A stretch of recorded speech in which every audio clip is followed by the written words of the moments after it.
This is YouTube, Boston G.B.R. channel. I was reading the Marine Corps Times, and it seems like Rush Limbaugh, Star Parker, Glenn Beck, and the rest of the individuals like Cal Thomas and Ambrose, all columnists and famous new patriots and Christians of this dispensation since President Barack Obama was elected president, seems to have done a grave damage to the members of our armed forces. The front page read, "Big problems with recon.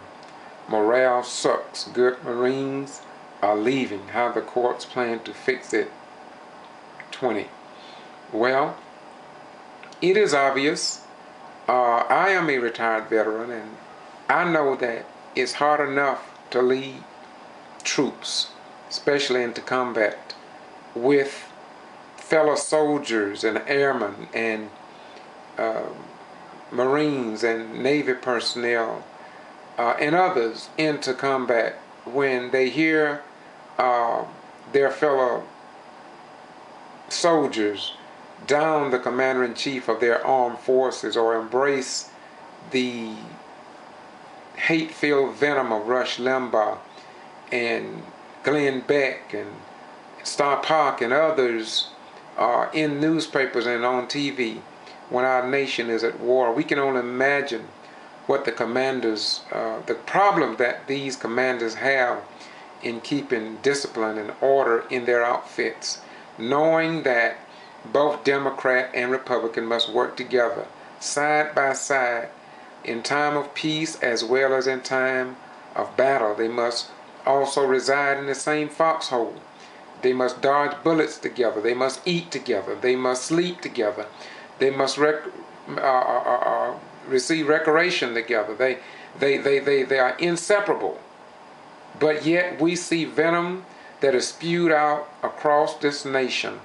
And I can only imagine if I was in the military serving since 2008, how I would feel with my fellow service members. I can only imagine. And so I believe, in my most humble opinion, that a great precedent, a bad precedent, in fact, has been set across our nation by Glenn Beck and Rush Limbaugh and others who sit back and support, even retired generals and commissioned officers on duty and non-commissioned officers and retired high-ranking military people in particular who condemn the commander-in-chief of our sons and daughters on battlefields and who must live with a Democrat, who must bunk in the same room with a Republican. It seems as if though Rush Limbaugh is trying to say to all of us, we had better watch which doctor we go to.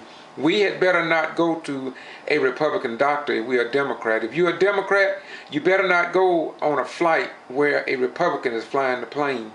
Your dentist had better be of a particular party just like you, or your pastor had better be of the same political persuasion as you are, or your mechanic, your service station, your businesses that you buy your retail, or you shop in retail stores, only buy from those who are from your political party, who are the smartest in the political ranks. And so this has really driven a nail into the very fabric of our republic, and I think it's going to be a long time if it is ever fixed. And in addition to this Marine, just a few days ago, of course, we know that we have a lot of congressmen and senators who strike out at the president, and it's okay. It's okay. Don't get me wrong. It's okay. It's just that it's a dangerous precedent that we have set. And after President Barack Obama leave office, I think it's going to be to all future presidents. I think the Islamic world and other countries around the world is just laughing at us. But the other day, it's not only this Marine here, this young Marine here, but just imagine, look, a federal judge also a federal judge says he sent racist Obama emails. Now, this is a federal judge. Now, I'm not saying that all the hatred toward our president because of his race, but how can a judge from the bench be fair and unbiased when he seems to have this much hatred in his heart for the first black African American president? And he didn't come to office through guns or weapons of war. He came because the American people voted him into office. And it's sad, it's very sad, when we have federal judges on the bench that cannot be fair. And if this federal judge that you're looking at, if he can strike out against the commander-in-chief, then surely a Marine, lower-ranking individual can do likewise. And so we have Rush Limbaugh to thank. And we can thank all those Christians who support him and who just can't get over that we have this black president in office. And we black people have voted for all the other 43 all-white male presidents. That is when we got to vote.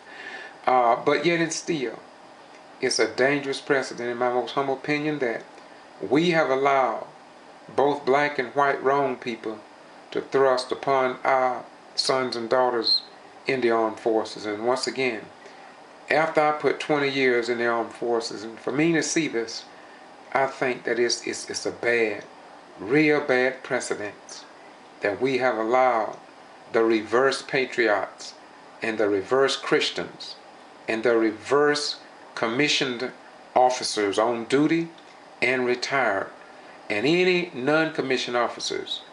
We just did not do that during the Vietnam era. We just didn't do it against our white presidents. And we must know that some of them was in office when we were denied the very basic rights guaranteed under the Constitution of the United States of America. Blacks were even labeled 3/5 of a human being under some of the other 43 all-white male presidents. And still, we gave more respect to them than many are given to America's 44th president. We speak truth. We are not trying to condemn anyone, and nor am I trying to deny them freedom of speech. But there are some things, even if you proclaim to be a Christian, Jesus has set it up so clearly, backed up by God Almighty, that if you can't say something good about somebody, then don't say anything at all. And then we read, God himself said, I have no respect of persons.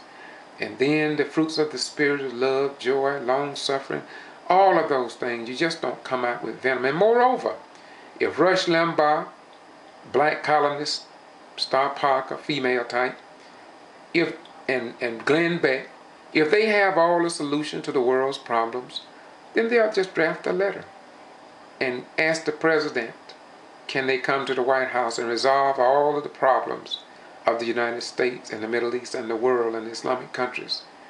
And then if you have all the answers, and if you can convince Congress and the American people, and if the president himself rejects all that wisdom and supreme knowledge that you have, then we should find a way to definitely vote him out of office.